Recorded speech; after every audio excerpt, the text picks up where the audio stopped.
여러분, 창세기 강해를 시작한 이래로 우리는 하나님 언약 백성에 대해 알아가고 있습니다. 아마 여러분 정말 귀에 못이 박히도록 언약 백성이라는 말 올 한 해 2024년 들어서 자주 사용하고 또 자주 들으셨을 것입니다. 하나님 언약 백성으로 사는 것은 말할 수 없는 하나님의 은혜이자 복이 분명하지만 그 길은 결코 쉽거나 만만한 길은 또한 아닙니다. 그 길은 하나님의 언약을 그 어떤 순간에도 기억해야 하는 이 기억력이 있어야 되고요. 또 꽉 붙들어야 되는 이 악력도 있어야 하는 길이기 때문입니다. 그리고 하나님 말씀 앞에 복종으로만 응답해야 하는 험난한 길이 또한 분명합니다. 그래서 우리는 창세기 12장 이후로 나오는 아브라함과 이삭 그리고 야곱이 보여주는 그 파란만장한 삶을 통해서 이 언약 백성을 향한 하나님의 애틋한 마음이 어떠한지를 시간마다 되새기고 있습니다. 이처럼 창세기에 나오는 언약 백성 조상들의 삶을 생각해 보면 그중 특별히 이 좌충우돌하고 어디로 튈지 몰라 읽을 때마다 불안하기만 하는 이 야곱의 삶을 생각할 때면 저는 단테가 쓴 신곡의 제1권 제1막이 떠오릅니다. 아시다시피 신곡은 단테라는 인물이 지옥, 연옥, 그리고 천국을 여행하는 그런 이야기로 되어 있는데요. 그중 제1권 제1막을 펴면 주인공 단테가 자신이 처한 상황에 대해서 절망스러운 상황에 대해서 이렇게 두려워하며 토로합니다. 우리 인생길 반고비에 올바른 길을 잃고서 난 어두운 숲에 처해 있었네. 이 거친 숲이 얼마나 가혹하며 완강했는지 얼마나 말하기 힘든 일인가. 자기 앞에 놓인 이 캄캄한 인생길을 바라보면서 주인공 단테는 내가 어디로 가야 할까? 이 갈 바를 몰라서 체념 가득한 채로 주저앉아 있는 그런 장면입니다. 그런데 잠시 후 설상가상으로 그 앞에 표범, 사자, 늑대 이런 짐승이 말만 들어도 오금이스러울 것 같은 짐승들이 차례로 단테 앞에 나타나서 그 길을 막아섭니다. 마치 우리의 인생길과도 같습니다. 이것만으로도 힘든데 또 더 큰, 비교할 수 없는 더 크고 무서운 일들이 우리 앞에 떡하니 나타날 때가 있지요. 바로 그런 장면이 아닐까 싶습니다. 칠흑 같은 어둠, 저 앞으로 보이는 서슬퍼런 짐승의 그 눈이 껌뻑껌뻑이고요. 사납게 크릉대는 이 소리가 들리자 주인공 단테는 사력을 다해 도망치려고 했지만 짐승들은 머리를 바짝 쳐들고 허기져 광폭해진 입을 벌려서 주인공을 덮칠 것처럼 더욱 재빠르게 달려들고 있었습니다. 그 절체절명의 순간에 주인공 단테는 현자 베르길리우스라는 사람을 이제 드디어 만납니다. 그를 만난 단테는 고결한 성현이여 나를 도와주소서 저놈이 내 피를 두려움에 젖어 떨게 합니다. 이렇게 토로하지요. 다급하게 소리를 쳤습니다. 이윽고 베르길리우스는 단테에게 안심하라 하며 이런 얘기를 들려줍니다. 내가 날 따르는 것이 너의 최선이라고 생각되어 판단하노니 너의 길잡이 노릇을 하여 여기서부터 영원한 곳으로 너를 이끌 것이다. 이렇게 베르길리우스가 단테에게 말해줍니다. 이 말에 이제 용기를 얻어서 단테는 이제 지옥을 여행하게 되는 그런 이야기가 전개가 되는데요. 이후로 소설 신곡에서 주인공 단테는 베르길리우스의 뒤를 바짝 따라다니면서 그가 보여주는 길을 따라서 그가 가리키는 길을 따라서 안전하게 여행을 하게 됩니다. 여러분, 단테가 여행한 곳, 제일 먼저 여행한 곳이 어디였었지요? 지옥이라는 곳입니다. 지옥이라는 곳에 다녀올 것인데 믿을 만한 길잡이 없이 홀로 나다니는 것은 곧 죽음을 자초하는 것이고 자멸을 하는 일이 것입니다. 그 길에 들어선 단테에게 베르길리우스가 뭐라고 말했습니까? 너는 날 따르는 게 최선일 것이다. 내가 너의 길잡이가 되어서 너를 영원한 곳으로 이끌어주겠다. 이렇게 말하는 모습은 마치 이 험난한 세상을 만나 매일매일 근심과 또 눈물로 살아야 하는 우리 하나님 언약 백성을 향해 말씀하시는 우리 하나님의 든든하면서도 따뜻한 음성같이 저는 들렸습니다. 캄캄한 숲에서 표범, 사자, 늑대와 맨몸으로 싸워 살아남을 인간은 이 세상에 존재하지 않을 겁니다. 오직 든든한 길잡이 베르길리우스의 안내를 따라 사는 길만이 살 길이었던 것처럼 하나님 언약 백성의 생사와 그리고 성패는 개인의 능력 따위에 달린 게 아니라 그를 인도하시는 하나님 말씀에 복종하는가 아닌가 여기에만 달려 있을 뿐입니다. 우리는 그 모습을 아브라함, 이삭 그리고 야곱의 모습을 통해서 지금껏 창세기 말씀을 통해 살펴보고 있는 것이죠. 오늘 본문 창세기 36장 1절이 에서 곧 에돔의 족보는 이러하니라 하는 말로 시작하고 있습니다. 36장 이렇게 대충 넘겨보면 아시겠지만 알 수 없는 읽기조차도 힘든 사람들 이름만 이렇게 즐비한데요. 곧 이삭과 리브가 사이에 나온 야곱의 형이죠. 에서의 족보가 무엇인지 창세기 36장은 우리에게 이것을 들려줍니다. 이 본문 내용을 2주 전에 우리가 새벽 기도 시간에 한 구절씩 다 풀어가면서 나눴습니다만 창세기 36장은 야곱의 형 에서가 누구와 결혼을 했는지 그리고 그가 가나안 땅을 왜 떠나게 됐는지 우리에게 알려줍니다. 그리고 이후로 에서가 어떤 자식을 낳아서 어떤 부족, 어떤 족속을 이루었는지 그 족장들의 이름까지도 알려주고요. 이후에 아주 놀랍게도 왕정 국가가 되어서 왕을 이루게 된 그 왕들의 이름까지도 우리에게 들려주고 있습니다. 그렇다면 창세기 36장 오늘 우리에게 무엇을 과연 들려주고자 할까요? 창세기 25장 이후로 줄곧 야곱에 대해서만 거의 말하더니 갑자기 36장에 이르러서 야곱의 형 에서의 족보와 이후 엄청나게 번창한 그 후손들에 대해서 말하는 그 이유는 무엇이겠습니까? 우리가 저들의 이름까지 읽기조차도 어려운 저들의 이름까지 기억할 필요는 없을 텐데요. 성경은 왜 갑자기 성공한 에서의 족보를 우리에게 들려주고 있는가? 우리는 이런 마음으로 오늘 본문 창세기 36장을 들여다보게 됩니다. 여러분, 야곱과 에서의 삶은 여러 이유로 분명히 갈립니다. 분명히 둘은 다릅니다. 앞서 소개한 신곡에서 길잡이 베르길리우스는 뭐라고 했습니까? 나를 따르는 것이 너의 최선일 것이다. 내가 너의 길잡이가 되어서 여기서부터 영원까지 내가 너를 이끌어주겠다. 이렇게 말한 것을 우리가 잠깐 떠올려 보면, 그리고 야곱과 에서를 생각해 보면 야곱은 그렇게 말하고 있는 길잡이의 안내를 뒤따라 걷는 삶을 살았다고 우리가 그렇게 말할 수 있겠지요. 반면에 에서는 길잡이의 그러한 친절하고도 놀라운 안내를 뿌리치고 걷어차고 자기가 가고 싶은 길을 선택해서 제 갈 길로 떠난 사람, 바로 에서, 이렇게 말할 수 있을 것입니다. 그렇습니다. 야곱과 에서의 차이는 그들의 무슨 성격이나 기질 차이가 아닙니다. 무슨 MBTI 성격 유형 이런 걸로 그들의 차이를 우리가 파악할 수 있는 게 아닙니다.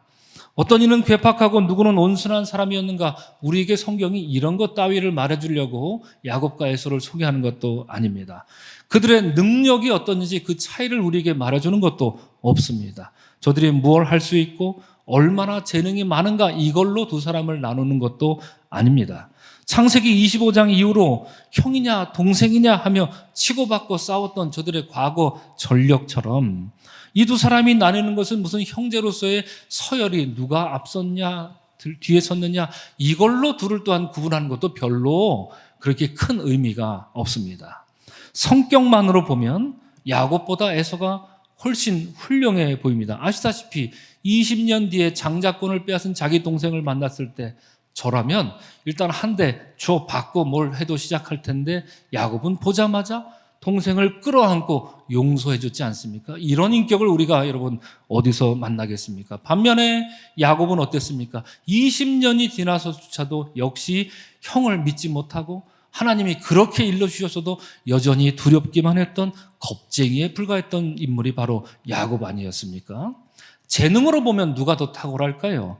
야곱을 보면 그가 라반의 집에서 나올 때 거부가 되어서 나왔습니다. 아브라함보다도 이삭보다도 훨씬 뛰어난 앞선 거부가 돼서 나와서 족장으로서 보면 아주 탁월한 족장이다, 이렇게 말할 수 있겠지요. 그러나 에서는 어떻습니까? 그는 일찌감치 세일산 지역으로 이주해서 이스라엘이라고 하는 국가가 생기기보다 훨씬 앞서서 수백 년 전에 이미 왕정 국가를 이룬 사람입니다. 누가 더 탁월합니까? 엄밀히 말하면 에서가 훨씬 더 탁월한 사람이다, 이렇게 말해야 할 것입니다. 이런 점에서 오늘 본문을 통해 드러나는 두 인물의 차이라면 어떤 건 우리가 말할 수 있겠습니까? 야곱은 그를 선택하신 하나님 언약을 끝까지 우직하게 따라 걸었던 사람, 에서는 일찌감치 그를 택하신 하나님의 언약을 포기했습니다. 그리고 자기 길을 자기가 선택해 걸어간 사람, 그가 에서였습니다. 다시 말하면 야곱은 선택받은 자로서 살았습니다. 그러나 에서는 선택받은 자로서의 삶을 버리고 선택하는 자로 살았습니다. 여러분 반드시 기억하시기 바랍니다. 여러분들은 선택받은 자입니다. 물론 우리 삶에서 우리가 선택의 순간이 없다, 이런 말씀을 드리는 게 아닙니다. 우린 반드시 올바른 선택을 하면서 살아야 됩니다. 그러나 우리가 무엇을 선택함에 앞서서 먼저 기억해야 될 것은 나는 선택받은 사람이다. 하나님이 선택해 주신 선택받은 사람으로서의 품격과 하나님 백성으로서의 위엄을 갖고 살 수 있어야 이 세상에서 하나님이 원하는 바른 방식으로 선택할 수 있다라고 하는 것이죠. 여러분 기억하시기 바랍니다. 또한 축복합니다. 여러분은 하나님이 선택하신 분들입니다. 여러분은 하나님께 선택받은 자들입니다. 이것을 잊지 마시고 믿음 생활에 정진하는 여러분들 되시기를 주의 이름으로 축원합니다. 아멘. 이러한 야곱과 에서의 차이를 조금 더 알아보기 위해서 먼저 에서가 야곱에게 장자권 팔았던 사건을 다시 한번 우리가 꺼내볼 필요가 있습니다. 창세기 25장에 나오지요. 에서는 허기에 지쳤습니다. 그래서 집에 오자마자 야곱에게 죽 한 그릇 달라고 그렇게 얘기합니다. 그때 에서는 3단계에 걸쳐서 순식간에 장자권을 팔아먹는데요. 첫 번째 단계는 뭘까요? 온종일 들에서 사냥하다가 피곤함에 지칠 대로 지친 에서가 내가 피곤하니 그 붉은 것 좀 내게 다오, 이렇게 말하는 것, 이것이 첫 번째 단계다, 이렇게 구분 지을 수 있을 것 같습니다. 이 말을 듣자 야곱은 옳거니 드디어 기회가 왔어 하면서 에서에게 말하죠. 그래, 내가 줄 테니 형의 장자 명분을 내게 팔라, 이렇게 대놓고 요청합니다. 그 말을 듣자마자 두 번째 단계에서 에서는 내가 죽게 되었으니 이 장자의 명분이 내게 무엇이 유익하리요 하면서 말도 안 되는 과정, 그거 안 먹는다고 죽습니까? 말도 안 되는 과장으로 엄살을 피면서 하나님이 그에게 부여한 이 무거운 장자권을 아주 새털처럼 가볍고 보잘것없게 만들어버립니다. 그러자 야곱은 옳거니 이제 드디어 걸렸다. 오늘 내게 맹세하시오. 내일 아니라 지금 당장 먹기 전에, 숟가락 들기 전에 나한테 맹세부터 하시오. 형에게 말합니다. 쐐기를 박으며 형을 압박했죠. 이에 에서는 야곱에게 맹세하면서 장자권을 팔아버리는데 그게 3단계 모습이고 25장 34절이 이렇게 말합니다. 야곱이 떡과 팥죽을 에서에게 주매 에서가 먹으며 마시고 일어나 갔으니 에서가 장자의 명분을 가볍게 여김이었더라, 이렇게 안타깝게 말합니다.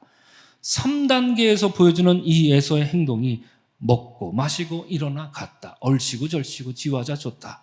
장자권, 하나님의 거룩하신 이 무겁고 준엄한 장자권을 팔아먹는데 뭐가 그렇게 신이 났는지 먹고 마시고 일어나 갔다, 이렇게 라임을 맞춰서 성경은 우리에게 들려주고 있습니다.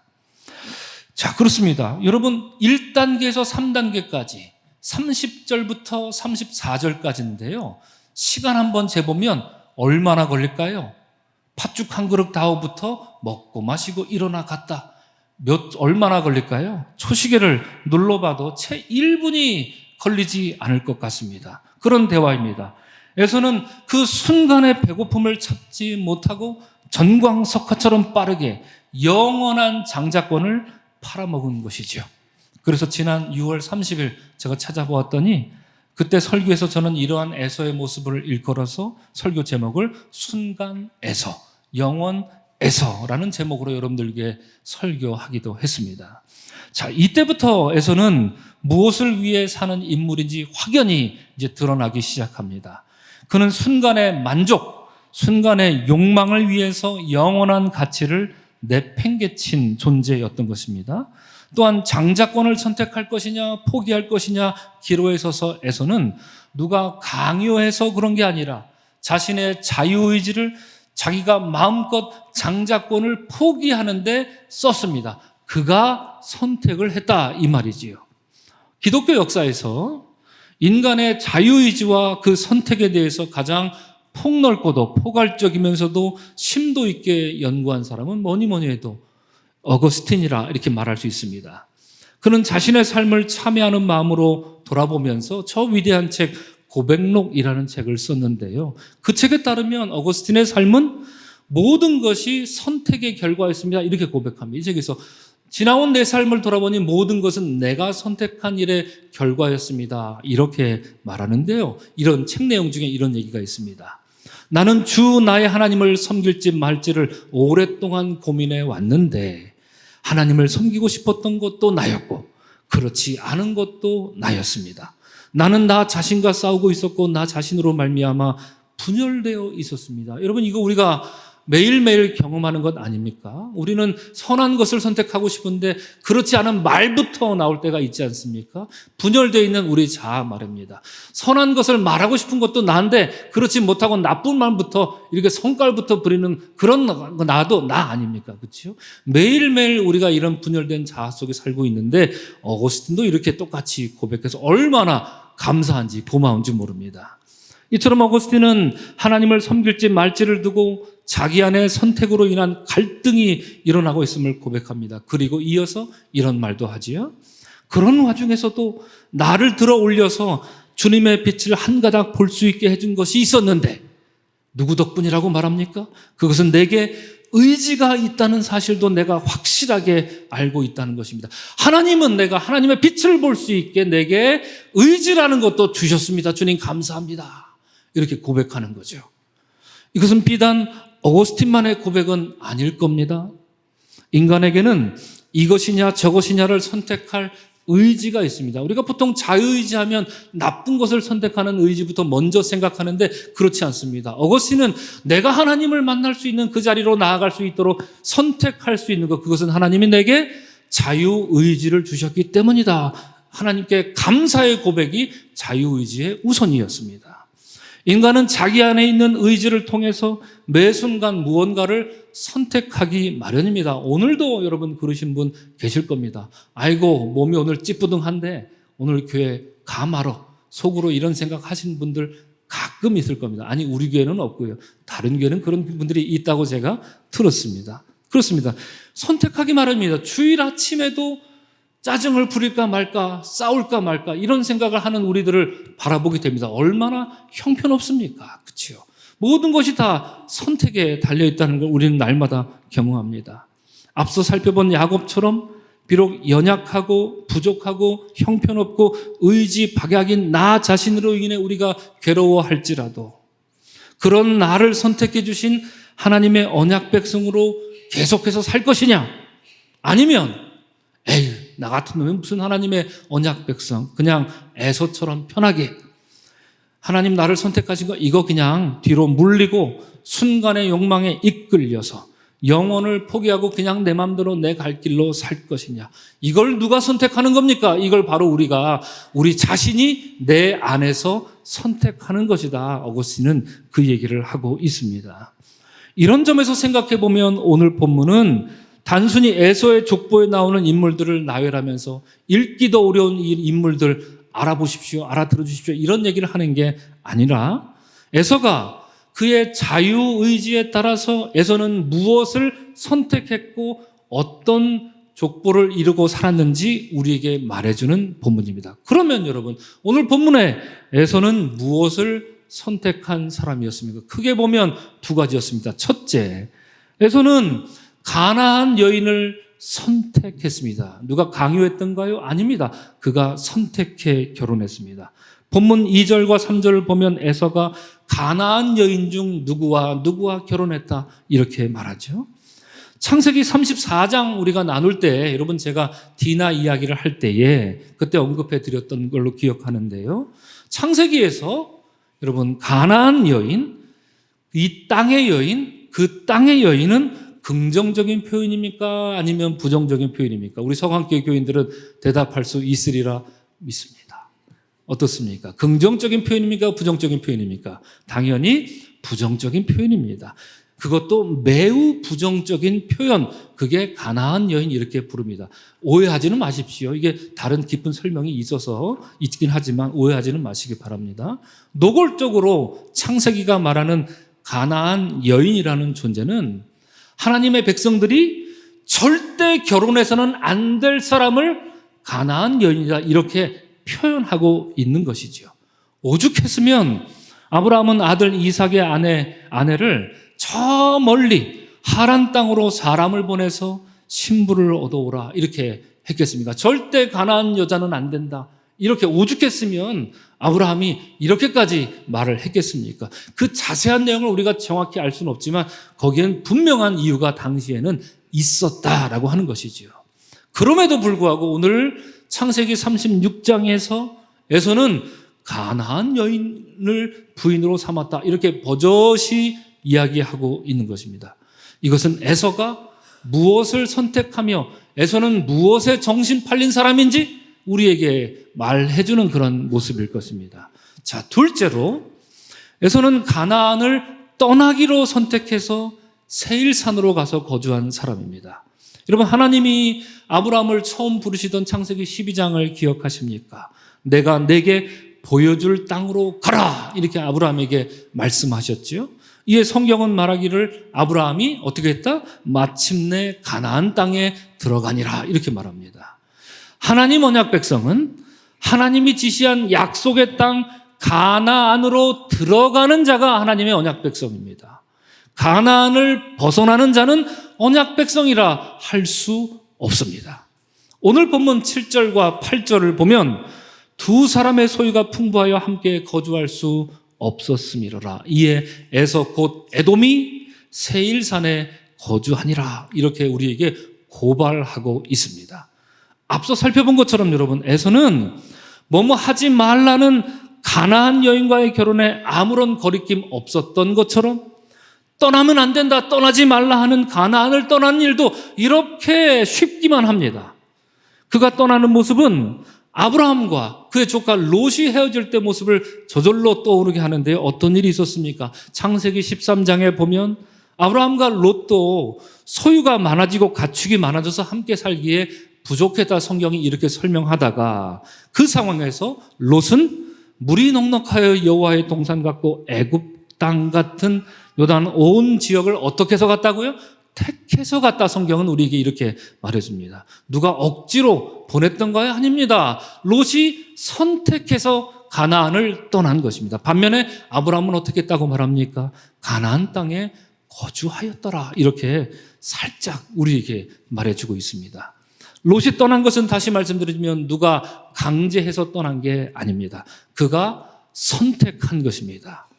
마찬가지로 본문에서는 그가 친히 스스로 결정하기를 떠나지면 안 된다, 떠나지 말라는 가나안을 떠나서 훗날 에돔 지역으로 유명하게 되는 세일 산악지대로 옮겼다. 성경은 이렇게 우리에게 알려주고 있는 것이지요. 자, 그러면 세일 산악지역은 어떤 곳일까요?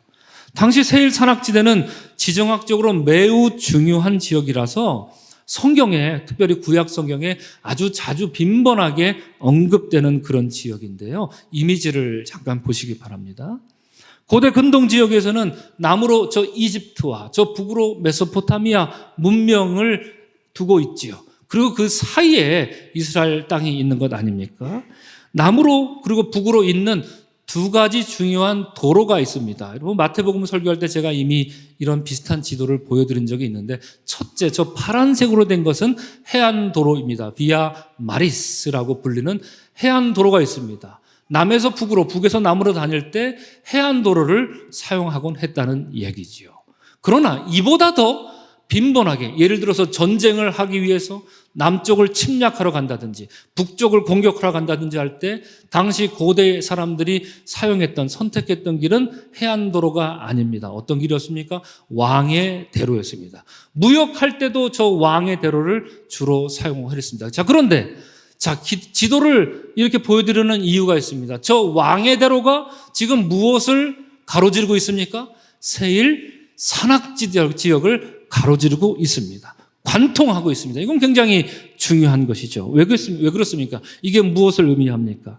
이미지를 하나 더 보여드리면 오늘날 요르단에 그대로 남아있는 이게 왕의 대로의 모습입니다.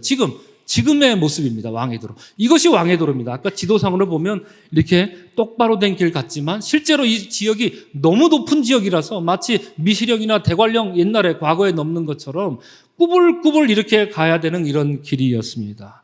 비록 굽이굽이 되어 있지만 이 길은 고대 사회에서 남과 북을 잇는 가장 중요한 길이었기 때문에 앞서 말씀드린 것처럼 전쟁하려면 이 길을 탔다니까요. 뭘 팔기 위해서 무역을 하기 위해서 어디를 갔느냐? 바로 이 길을 선택했다는 것입니다. 이 길을 가다가 이 길이 관통하는 지역 중에 에돔 지역이 있었고요. 그 중에 가장 번성하고 화려했던 도시가 바로 여러분 잘 아시는 페트라라고 하는 도시입니다. 아주 높은 곳에 바위로 둘러싼 곳에 바위 곳곳에 사람들이 이렇게 살아서 지금 봐도 눈이 휘둥그레질 정도로 어마어마하게 그지없는 고대 국제도시를 이루고 살았던 사람, 그가 누구의 후예라고요? 바로 에서의 후예들이 이렇게 살았다라고 말하는 것입니다. 거대한 바위와 바위 틈에 터를 잡고 난공불락의 요새를 만들어 천하를 호령하며 살았던 사람, 그것이 바로 에서의 선택이었던 것입니다.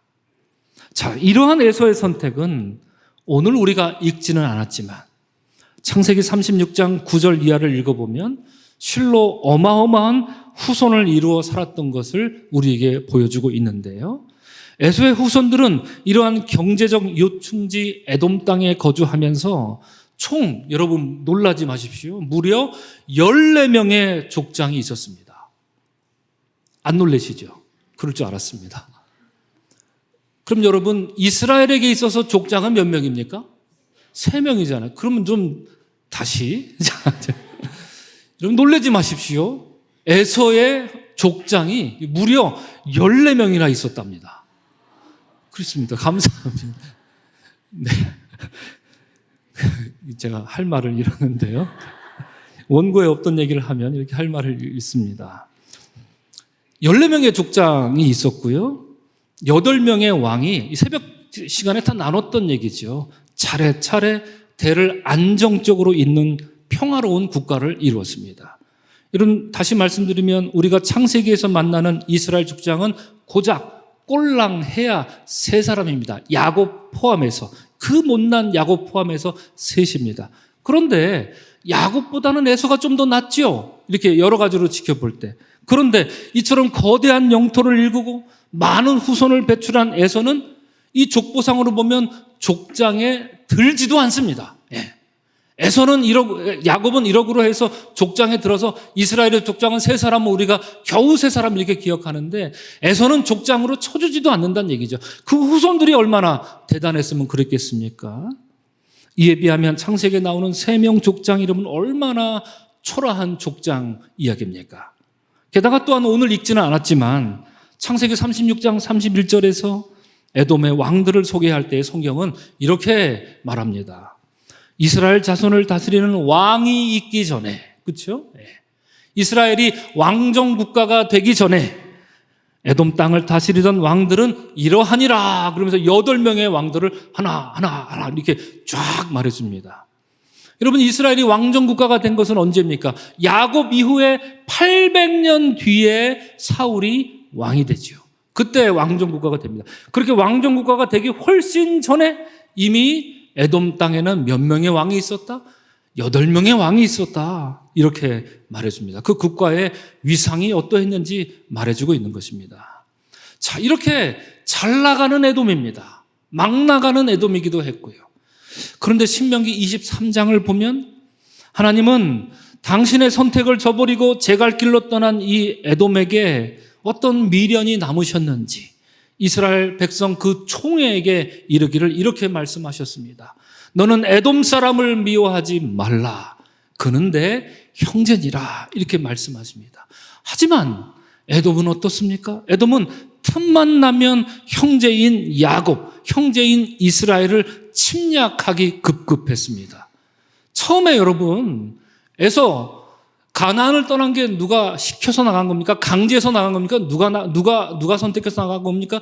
에서 자기가 선택해서 가나안을 제 발로 떠나더니 이제는 형제가 살고 있는 그 가나안에 자기가 힘이 세졌다고 무력으로 빼앗으려고 하는 존재가 에돔이었다라고 하는 것이죠.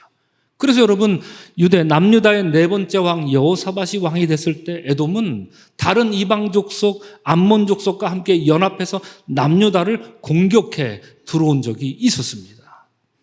바벨론 제국이 남유다를 쳐들어왔던 사건을 여러분 잘 기억하실 것입니다. 그때 남유다가 초토화되었습니다. 그때 에돔은 어떤 스탠스를 취했던가요? 남유다를 돕자, 우리 형제를 돕자, 이렇게 했던가요? 그렇지 않습니다. 돕기는커녕 남유다를 덩달아 약탈했습니다. 에돔이 말입니다.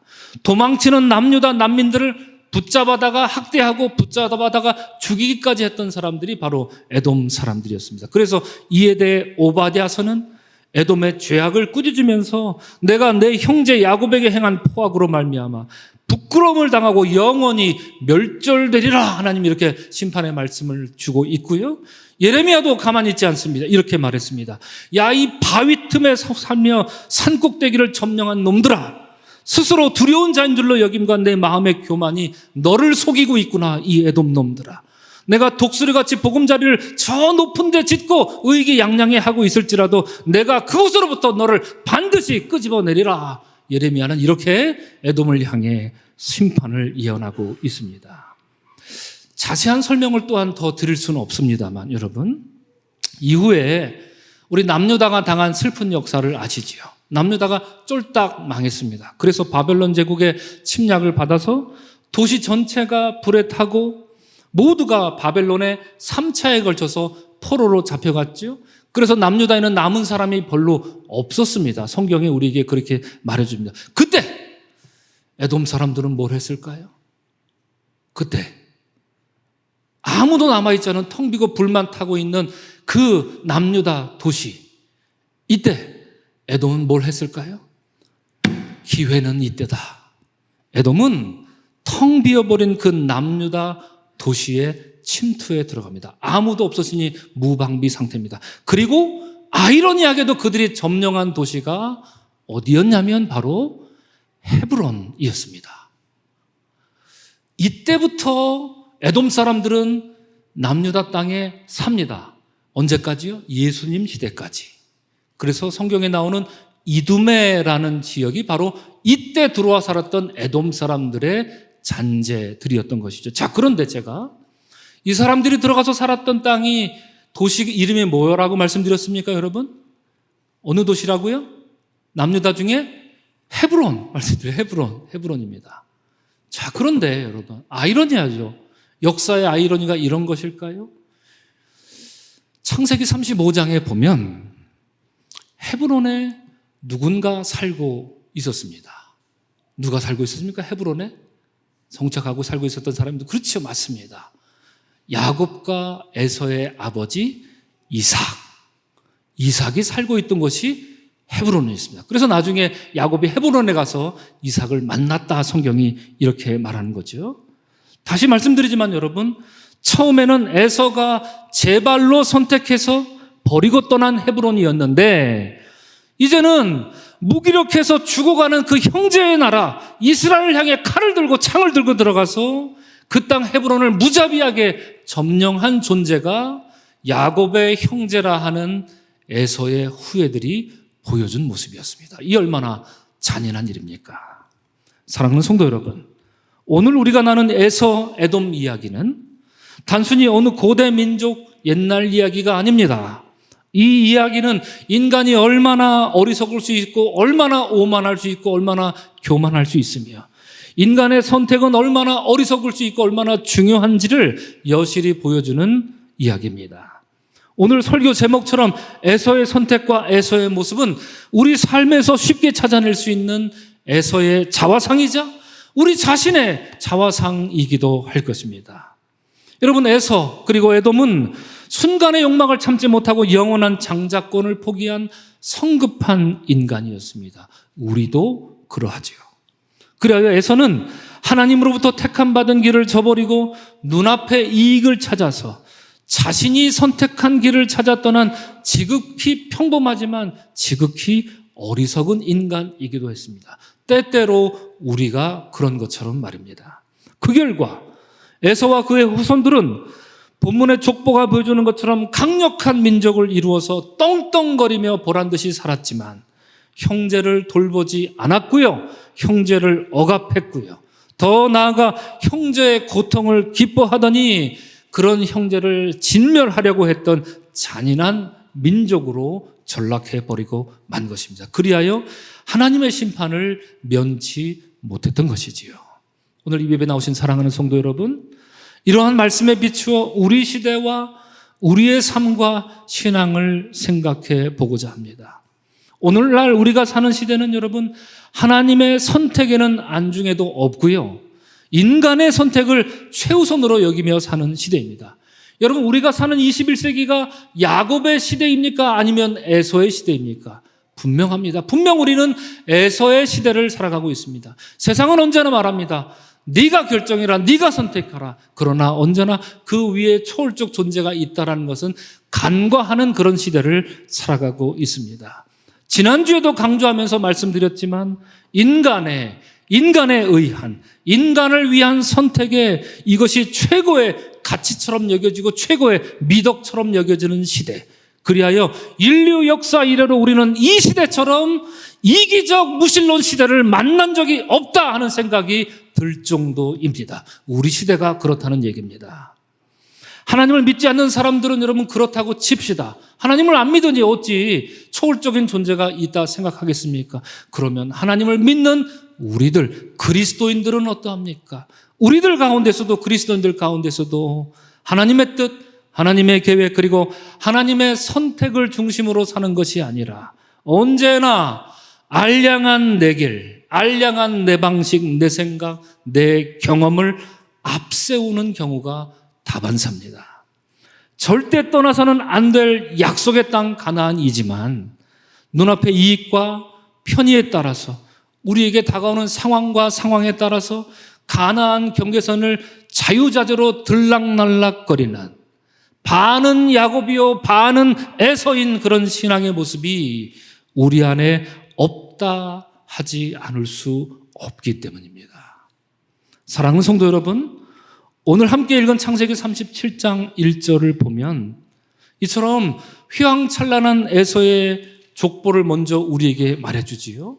그 다음에 37장 1절은 이러한 에서의 길과는 달리 너무나도 소박해서 어쩔 줄 모를 정도로 이 야곱의 길에 대해서 다음과 같이 묘사하고 있습니다. 우리 다 같이 짧은 구절이니까 한번 다 같이 읽겠습니다. 시작. 야곱이 가나안 땅, 곧 그의 아버지가 거류하던 땅에 거주하였다. 이렇게 말합니다. 지금까지 에서가 이렇게 어마어마한 업적을 이루며 살았다. 14개나 되는 족장과 8개의 왕을 이루며 살았다. 이렇게 에서를 칭찬하고 그 민족이 번성했음을 말하더니 이제 야곱에 대해서는 한마디 딱 하는 거죠. 야곱이 가나안 땅, 곧 그의 아버지가 거류하던 땅에 거주하였다. 하나님의 선택을 버린 야곱이 잘난 후손으로 인해 의기양양하고 있을 때 자기 선택대로 살기로 한 에돔이 세일산을 중심으로 왕의 대로를 장악하며 떵떵거리고 있을 때 야곱은 오래전 하나님이 그의 조부 아브라함을 선택하시고 그에게 가라 명령하신 땅, 곧 가나안 땅에 거주했다. 성경은 우리 이렇게 말해주고 있습니다. 가나안 밖으로는 단 한 발자국도 내딛지 않았던 사람이 있었죠. 누구였습니까? 이삭이었습니다. 그렇습니다. 단 한 발자국도 내딛지 않았던 자신의 아버지 이삭이 살던 그 땅 가나안에 야곱은 거주했다. 성경은 이렇게 우리에게 들려주고 있는 것이죠. 오늘 이 예배에 나오신 사랑하는 성도 여러분, 여러분 안에 분명 있을 것입니다. 숨겨진, 아니 여러분 자신이 숨겨놓은 에서의 자화상이 있을 것입니다. 여러분 날마다 찾아내시기 바랍니다. 에서의 자화상을 끄집어내는 여러분들이 되시기를 바랍니다. 그리고 비록 연약하고 취약한 인간이었지만 길잡이 되신 하나님 한 분에게만 청정하고자 그렇게 애를 썼고 복종하고자 애를 썼던 야곱처럼, 그리하여 끝내 그 이름 야곱을 벗고 이스라엘이 된 야곱처럼 여러분 안에서 에서의 자화상이 아닌 이러한 야곱의 자화상이 오롯이 새겨져서 이 험난한 시대를 만나 하나님 언약 백성의 길을 묵묵히 걸어나가는 우리 모두가 될 수 있기를 우리 주 예수 그리스도 이름으로 간절히 축원합니다. 아멘.